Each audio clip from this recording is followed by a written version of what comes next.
back. Today we are going to have a look at the long forgotten BMW M5 E60. Back in the days, this car was a phenomenal car which came out in 2006 and was in production until 2010. This car was the fastest road legal sedan in its time, and it rocked the notoriously unreliable 5-liter S85 V10 500 horsepower engine, which was developed by BMW exclusively for this car. This goes out to tell you how luxurious and exclusive the 5 Series BMW lineup is. Well, the successor has ever since seen a bigger success.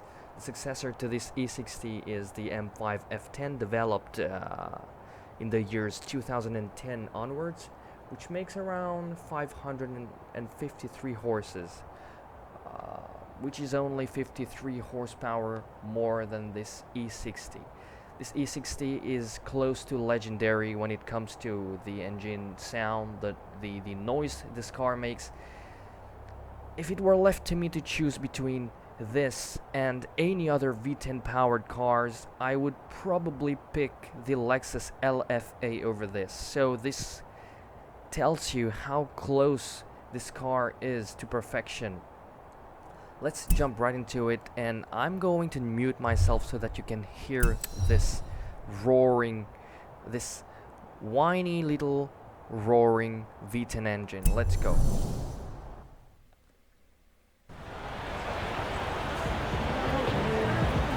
Right off the bat, you can see this car is really beautiful. The contours is quite modern. Even till date, I might even prefer this over the more recent F10 or the 2016 M5 model.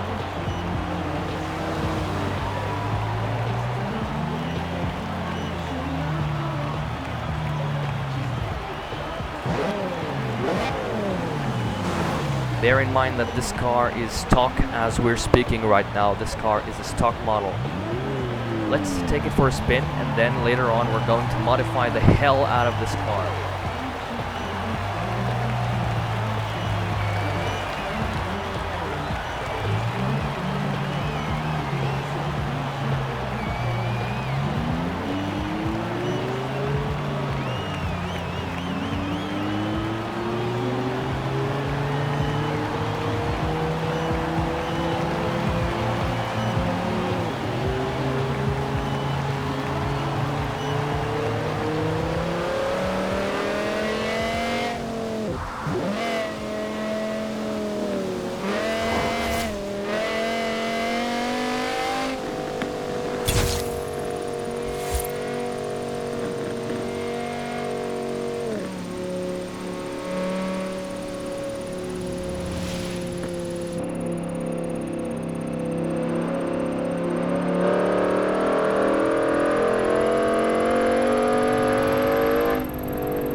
V10 versus V10.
Okay, enough of driving this car's talk. Let's get back to the Horizon Festival and let's modify the shit out of this car.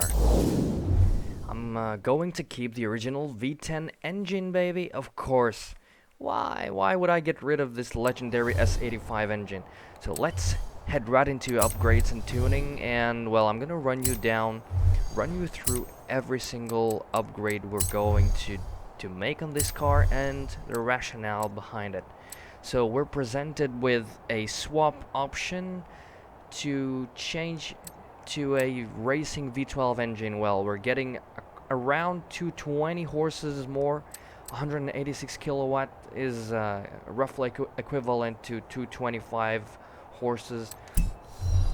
As I told you earlier, I'm not looking for the best performance, and well, I want to keep it rear-wheel drive. I just want to make this car very drivable, and this is exactly what we're going to do.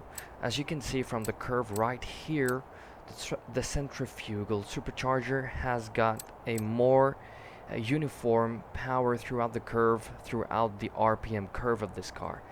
And if you want to make a drift build, this will give it the kick it needs to lose traction and start a drift right above this RPM range, which is roughly across 1700. Across the 1700 RPM, the car is going to be able to skid. This is the kick it's gonna get from the turbo right over here. And well, let's give it this twin turbo upgrade, the twin turbo swap. Now let's head over to the engine. This is pretty straightforward. Just slap on the best option you have here.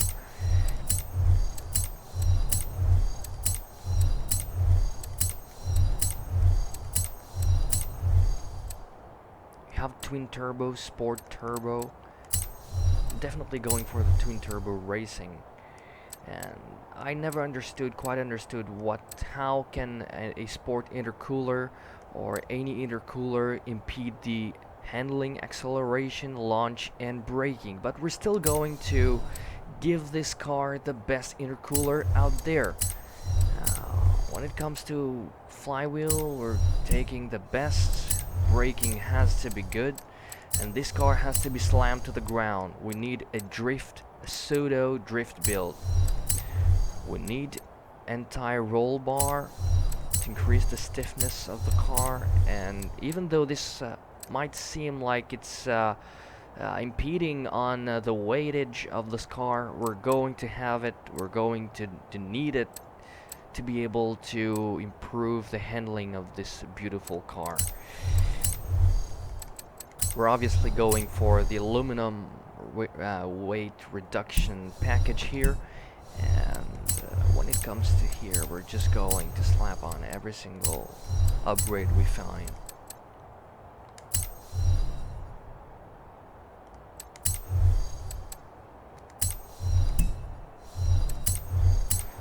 As for the tires, we're going to be using the high grip tires. I'm pretty confident this car is going to have enough horsepower to be able to lose traction. That's going to be an interesting selection for this car. We're looking for something aggressive, very aggressive for this car. Sorry, I was about to say abrasive. Well, yeah, that works too. Let's find something that's abrasive, coarse, and very hardcore for this car. Even though it's got a high whine pitch to engine noise to this car.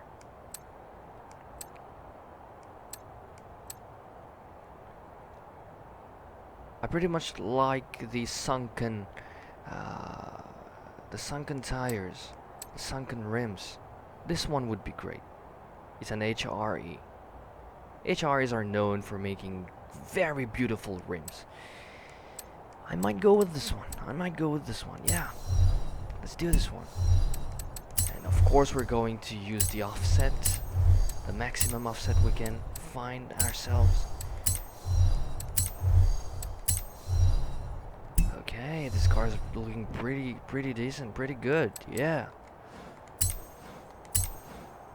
I don't think there's any options for the visuals. I don't think we can change the bumpers and stuff. Okay, there is an option here. That's not the most beautiful thing. Well, I don't think it's beautiful. It's not. Doesn't suit this drift build. Let's get rid of these. And well, let's change the color of the car. First off, I'm not going to redesign a new decal and vinyl for this car. We're just going to use a predisposed one that's already available in this in the recommended designs.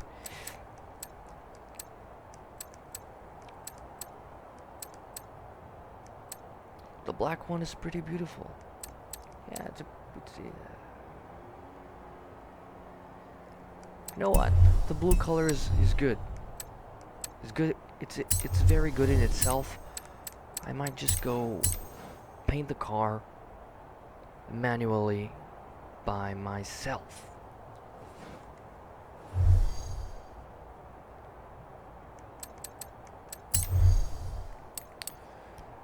I definitely had to paint the car and the rims as well, because a metallic color on this rim doesn't go well.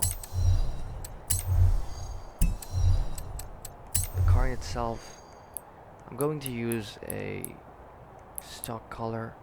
I don't understand what's going on with these tires, with these rims. Okay, that's the stock version of the car. I don't get it, dude.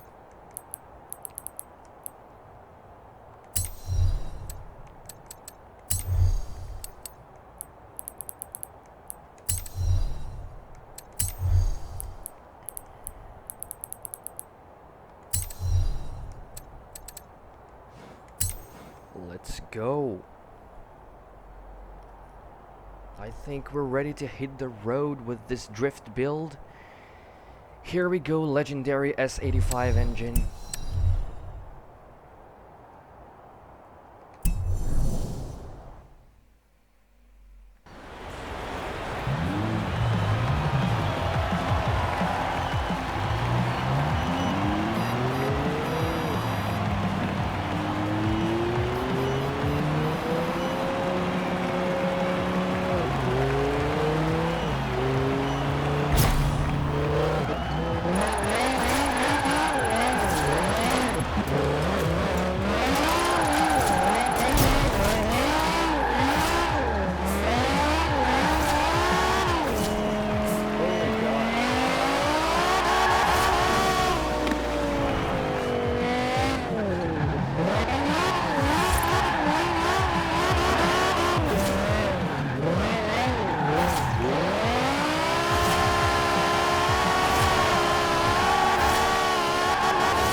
Let's hit those high notes.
That's it, guys. That was the video of the revival video of this M5 E60, long forgotten, and now we have revived it.